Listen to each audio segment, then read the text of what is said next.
தமிழ்நாட்டில் MBBS, BDS படிப்புகளுக்கு நடப்பாண்டில் மொத்தம் 70,485 மாணவர்கள் விண்ணப்பித்துள்ள நிலையில் கடந்த ஆண்டை விட 2,258 விண்ணப்பங்கள் குறைவாக பெறப்பட்டுள்ளதாக மருத்துவ கல்வி இயக்குநரகம் தெரிவித்துள்ளது. இது தொடர்பான கூடுதல் தகவல்களை தருகிறார் எமது செய்தியாளர் முனாஃப். முழு விவரங்கள் என்ன?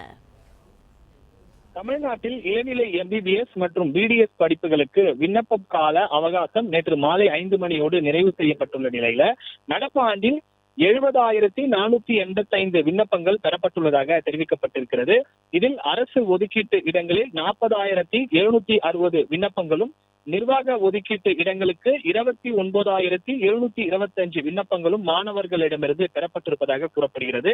கடந்த 2025ஆம் ஆண்டு இளநிலை MBBS மற்றும் BDS படிப்புகளுக்கு 72,743 பேர் விண்ணப்பித்திருந்த நிலையில இந்த ஆண்டு 70,485 பேர் விண்ணப்பித்துள்ளதாக தகவல் தெரிவிக்கப்பட்டிருக்கிறது.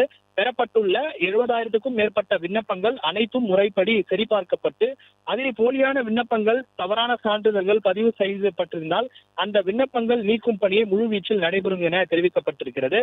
அதோடு விண்ணப்பம் செய்துள்ள மாணவர்கள் நீட் மதிப்பெண் விவகாரங்களை தேசிய மருத்துவ முகாமிற்கு பெறப்பட்டு அதன் பிறகு தரவரிசை பட்டியல் வெளியிடப்படும் என்று மருத்துவ கல்வி வட்டாரங்கள் தெரிவித்திருக்கின்றன. பிளே ஸ்டோர் மற்றும் ஆப் ஸ்டோரில் இருந்து பாலிமர் செயலியை QR கோடு மூலம் பதிவிறக்கம் செய்யுங்கள். செய்திகளை உடனுக்குடன் பெறுங்கள்.